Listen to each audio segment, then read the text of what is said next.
So here we go, y'all. New from the Rolling Stone, Twitter kept entire database of Republican requests to censor posts. Elon Musk's Twitter files focus on Democrats, but former administration officials and Twitter employees say Trump's team and other Republicans routinely demanded posts be taken down. All right, so let's reflect on this for a second. In the original dump of the Twitter files, hilarious word dump, Matt Taibbi alluded to it was a bipartisan effort to sort of censor posts. And there was a line where he said Trump's team demanded that some posts be taken down. But they didn't go into any more specifics about that. They didn't say like what the Trump team wanted to take down. And I found that curious because they gave you the specifics of what Biden's campaign wanted to take down. And it was his campaign at the time because he wasn't president yet. But they didn't go into what the Trump administration, what they specifically wanted to get taken down. So now we're getting further verification that indeed the right-wingers were also ban-happy, censor-happy, deplatform-happy, and maybe perhaps they get into some specifics in this article here. When the White House called up Twitter in the early morning hours of September 9th, 2019, officials had what they believed was a serious issue to report. Famous model Chrissy Teigen had just called President Donald Trump a pussy-ass bitch on Twitter, and the White House wanted the tweet to come down. What? You want that to come down? Look, I'm no fan of Chrissy Teigen, but way to prove her point. If you can't handle a tweet calling you a pussy-ass bitch, what can you handle? Bro, you're the president. That exchange revealed during Wednesday's House Oversight Committee hearing on Twitter by Representative Jerry Connolly and others like it are nowhere to be found in Elon Musk's Twitter files releases, which have focused almost exclusively on requests from Democrats and the feds to the social media company. All right, let me pause here for a second to say this again. From the Biden team, when it was their campaign, they wanted certain Hunter stuff to get taken down. But if you went to the specific links that they wanted to take down, it was literally revenge porn of Hunter Biden. And so on that front, I don't care if you're a campaign or a government official or a regular civilian. I mean, you should be able to get your revenge porn taken down because it's literally illegal in many states, as it should be. So I'm not outraged by that. I think that's one of the few things that would fall under any terms of service, and it's a matter of legality that, hey, this is okay, you can take this down.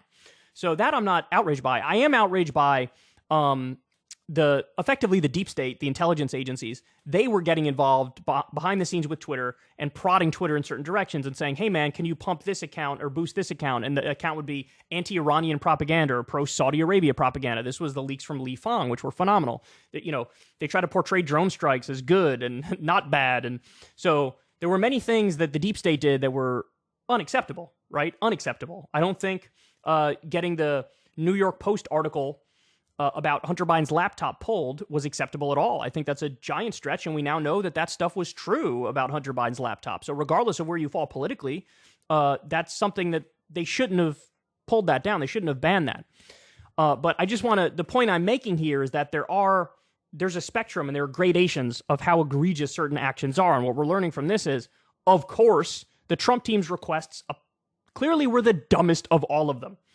The newly empowered Republican majority in the House of Representatives is now devoting significant resources and time to investigating this supposed collusion between liberal politicians and Twitter. Some Republicans even believe the release of the Twitter files is the tip of the spear of their crusade against the alleged liberal bias of big tech. Look, again, let me pause real quick. When you talk about the bias of these social media companies against the right, it's not that they're biased against the right. It's that they're biased in favor of the status quo and in favor of the establishment.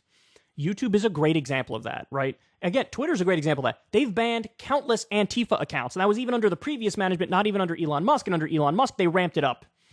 They've banned a number of accounts that track the far right.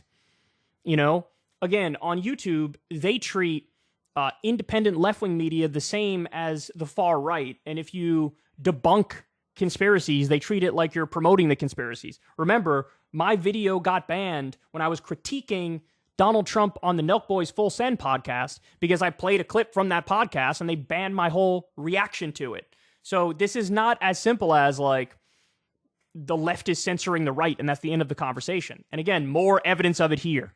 Quote, "It was strange to me when all of these investigations were announced because it was all about the exact same stuff that we had done when Donald Trump was in office." One former top aide to a senior administration official tells Rolling Stone, "It was normal. It was normal." In interviews with former Twitter personnel, one-time Trump administration officials, and other people familiar with the matter, each source recalled what could be described as a hotline or tip line or large Twitter database of moderation and removal requests that was frequently pinged by the offices of powerful Democrats and Republicans alike. Wow. So now here's the thing. Twitter may have said, like, no, we're not going to remove certain things, right? Or even the majority of things, maybe. We're not going to remove that because that is free speech. And good on Twitter for that. But the existence of a special database for powerful people only, that's an issue. That's an issue. The voluminous requests often came from high-ranking political appointees working in different departments, offices, and agencies in the Trump administration. But during both the Trump and Biden presidencies, these types of moderation requests or demands were routinely sent to Twitter by the staff of influential GOP lawmakers, ones with names like Kevin McCarthy and Elise Stefanik. Wow. Wow. So they are the most anti-free speech, apparently. Oftentimes, requests would demand Twitter stop shadow banning certain conservative accounts. See, but that's fair. I think that's fair to ask. If they think an account's being shadow banned and if they have evidence of it, yeah, they shouldn't shadow ban the accounts. Or that the company reinstate banned or suspended right-wing personas. Other times, offices of senior Trump administration officials would send emails seeking to remove tweets that they believe to be hate speech or death threats aimed at their principles. Now, got to separate this out. Death threats are unacceptable. They are wrong. They are illegal. Direct threats of violence should not be allowed. There should be a process to get rid of that stuff. But quote-unquote hate speech is a concept that the right doesn't even agree with exists. And many civil libertarians agree is not really a thing, right? Like, is the Chrissy Teigen thing calling Trump a pussy, is that quote-unquote hate speech? Because obviously that should be allowed. Obviously that's protected speech. They continue, and over the years, the knowledgeable sources say staffers for Republican officials would regularly flag to Twitter content that they believe violated the app's terms of service or other policies, including spreading misinformation or disinformation. That sentiment was shared by those who've worked for Twitter. Everybody worked the refs, one source familiar with congressional requests to the social media company said. Usually with the Republicans, most of the time, rather than saying, why are you taking things down? It was, you need to put things back up. It was, put me back. Again, I would make a distinction. I actually think that ask is fair. It's the pull down this stuff I don't like that's not fair. In Teigen's case, the White House's attempt to get Twitter to remove criticism of the president was sparked by a late-night exchange initiated by Trump, the then-president, blasted musician John Legend, and his filthy-mouthed wife, Jesus, for being insufficiently grateful to him for signing the Criminal Justice Reform First Step Act. The White House's removal request landed on the desk of Anika Collier-Navaroli, who testified that her supervisors had informed her the White House wanted Twitter to reevaluate the post. They wanted it to come down because it was a derogatory statement. Derogatory statements are allowed. Jesus. Despite their own past behavior, Republicans are using their newfound control of the House to probe Democrats and the federal law enforcement agencies' interaction with Twitter. During the House Oversight Committee's hearing on Twitter's handling of the New York Post Hunter Biden laptop story on Wednesday, Republicans thundered about what they claimed collusion between Twitter and supposedly hostile federal agencies like the FBI to suppress the distribution of the Post trove of private files from then-candidate Biden's son. Okay, anyway, this goes on and on. They bring up, look, the irony here is that Republicans are acting like it's only Democrats who are trying to beg the refs to intervene more, but clearly the Republicans were doing it too. I'm not surprised that Trump was a massive offender because he is thin-skinned, and he doesn't like any criticism of himself, and his personal history shows he's not pro-free speech. But I think the takeaway here is effectively the same as we had before, which is the problem is the refs, period. That's the problem. The problem is you can't create this overclass to determine what comes down, what stays up, and you start getting politics involved, and you start getting powerful interests involved. The way it should work, I'm going to repeat this for the 9,000th time. Twitter and other big social media outlets should be regulated like public utilities, and First Amendment protection should be expanded.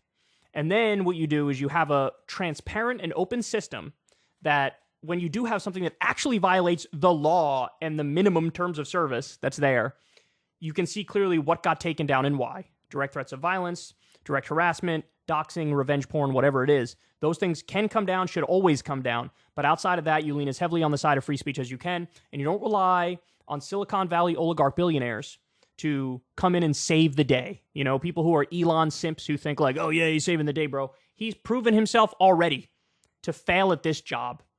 You know, when he was banning journalists for just reporting on the fight between the Elon Jet account and Elon. If you just reported on that, he banned you, right? So you just can't rely on the whims of anybody here. And it's total nonsense when you see these people crying like it's only Democrats who are banning the right, when in reality, they were all gaming the refs. They were all gaming the refs, and they had a whole database of posts that powerful Republicans wanted to censor, wanted to ban. It just shows that authoritarian instinct is present across the board, and we need to have rules in place to make it so the authoritarians don't win the day. If you want to see me and Crystal Ball interview legends like Noam Chomsky, Cornel West, and more, subscribe to Crystal Kyle and Friends on Substack. $5 a month gets you the video version a day early. Remember, we take 0 ad dollars for this podcast. Or you can sign up on Substack for free and get the audio version a day later. Link in the video description box below.